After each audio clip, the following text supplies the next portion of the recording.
In a world that's so dominated by screens, have you ever just stopped and wondered, what are we losing? Well, today we're going to dive into this incredible project from Turkey called T-İSTASYON, or T-Station. It's a space designed to help all of us rediscover something really fundamental, the power of authentic, hands-on play. So let's get into it. We're going to start with this really powerful idea from the German neuroscientist Professor Gerald Huther. Play is the brain's fertilizer. Now think about that for a second.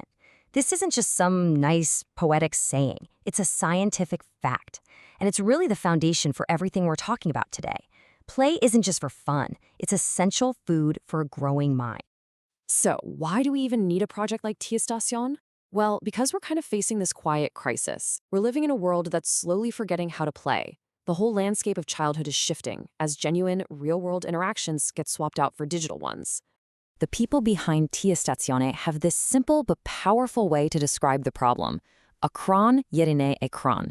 It means screen instead of peer. And this slide just lays it out perfectly, right? We're moving away from active connections and social learning between friends and into this world of passive consumption driven by what they call Silicon Valley pedagogy. Spontaneous, messy, real-world fun is being replaced by perfectly designed, structured digital entertainment. And as the researcher Kamal Enol puts it, play is basically being hijacked. It's not just about that pure, joyful exploration anymore. Instead, it's getting commercialized and packaged and turned into a tool for something else, It's losing its authentic, spontaneous soul along the way. Okay, so this brings us to a really crucial question, and it's the heart of our next section. Why does any of this matter? Why is losing real play such a big deal? What makes that unstructured, get your hands dirty kind of play so absolutely vital for us? This idea is actually not new at all. Way back, the historian Johann Huizinga defined us as Homo ludens, the playing human. His whole theory was that play isn't some frivolous little thing we do in our spare time. No way. It's a fundamental part of being human that actually creates culture. It's at the very core of who we are. Okay, take a look at this number. 100 billion. Any guesses what that is? Well, that's roughly the number of nerve cells, neurons, that every single one of us has in our brain the moment we're born. It's just an incredible amount of raw potential waiting to be wired up.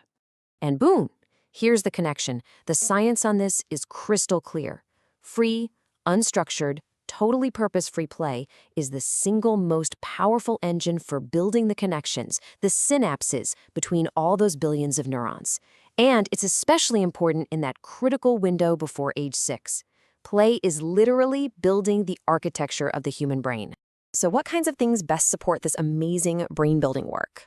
Well, the psychologist Dr. Fitzhugh Dawson came up with a really simple guideline, the 90-10 rule. A good toy is one where the child brings 90% of the creativity, and the toy itself only provides 10%. So think about it. Simple wooden blocks versus a fancy remote-controlled car that does everything for you.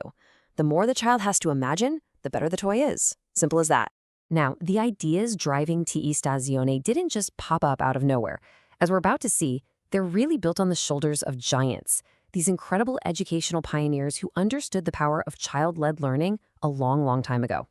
Let's just quickly look at 3 of them here. You have Maria Montessori, whose entire philosophy is in that one phrase, help me to do it myself. Then there's Friedrich Froebel, who actually gave us the word kindergarten, which literally means a garden for children, a place where they can grow naturally.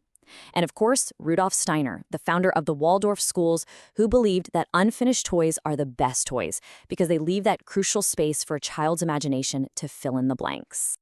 Okay, so we've looked at the problem, this decline of play, and we've revisited some of the timeless philosophies that celebrate it. So now, let's finally see how T-İSTASYONu brings all of this together into a real, modern solution. So welcome to the T-Station. All right, so what is this place exactly? What actually goes on there? So, in a nutshell, T-İSTASYON is an interactive meeting space. And the key thing here is that it brings different age groups together. Kids, parents, grandparents, to just interact through play and art and craft. They use these simple natural materials like wood and clay, and the whole philosophy is about the process of creating, not about making a perfect final product. And what's with the letter T? Well, the name itself is just beautiful. It comes from 2 classic toys, the tebeşir, or spinning top, a traditional social toy that's all about skill and playing together. and the tangram, that ancient puzzle that really sparks solo creativity. But the T also stands for the tools you use: tahta for wood, testere for a saw, and torna for a lathe. So you see, the letter T becomes way more than just a name. It's actually a creative framework for the entire experience. It's like a playful guide to the core values of the whole project. The creators actually built this whole universe of positive Turkish words that all start with T. Words like tabiat for nature, tohum for seed, toprak for soil, tasarum for design.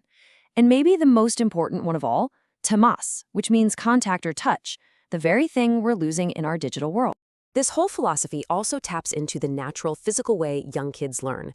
It follows the sequence, and of course they use the letter T for it. First, kids takip, they follow. Then they dokunma, they touch. Okay, that one's a D, but it's essential, so we'll let it slide. Then they test things out.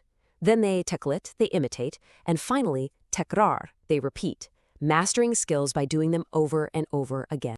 And I love this part. This quote just sums up the whole spirit of the project. There's one simple, powerful rule, and it's not for the kids, it's for the adults. At T-İSTASYONU, it is forbidden for adults not to play.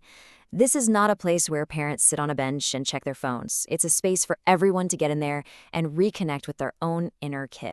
So, as we get ready to wrap this up, it's time to challenge our deepest assumptions about what play really is. Because it might just be the most serious work we can do. The big lesson from T-İstanbulis is just so profound.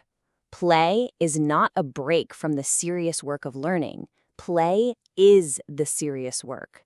It's the engine through which we build our brains, ignite our creativity, and forge real, meaningful connections with each other.